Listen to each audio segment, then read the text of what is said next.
Hello everyone, this week we're going to be cooking boiled red potatoes with parmesan, garlic, and dill.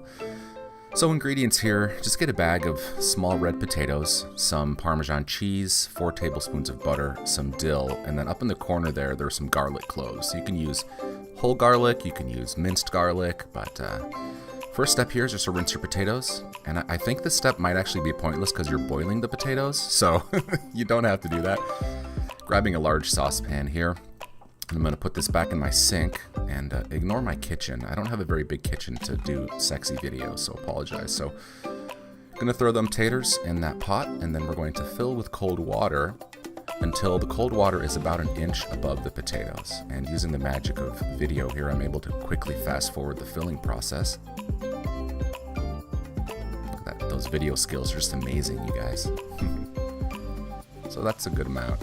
Turn on the sink. Turn on the stove, not the sink. Get that going.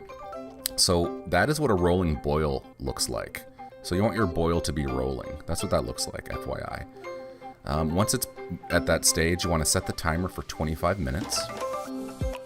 And while they're boiling, I'm going to go ahead and just mince my garlic. And I'm not using any cool chef method here. It actually took me about 5 minutes to chop this. I would have opted for minced garlic at the end to make it just a little bit easier to work with, but you know, do you. Taking a little coffee break while the potatoes are finishing boiling. Here I am with my backwards baseball cap. Alright, using an oven mitt because my pot is hot, I'm going to go ahead and strain these. Strain away using my little metal mesh strainer. I'm going to go ahead and add the 4 tablespoons of butter.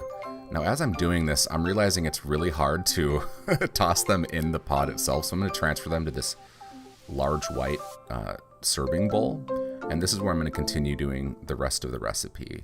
So I'm just gently stirring these, and forgive my camera work, it's really bad, really bad. I'm going to work on that. So add your garlic, stir a little bit more.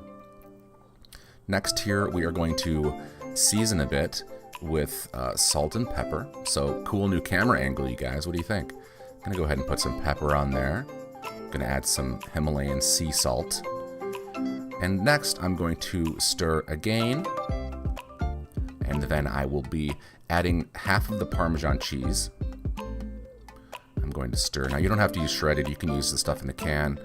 Stuff in the can might be a little bit easier to work with, but I prefer to use kind of like the fresh deli ingredients. And then finally I've transferred to a bowl here, and I'm grabbing my dill, and I'm just kind of ripping the dill apart and sprinkling it over my potatoes. And it tastes so good. I love a lot of dill, you guys. This might be dill overkill for you, but I love a ton. And you can use rosemary, you can use thyme, you could use parsley, any garnish. Thanks for watching.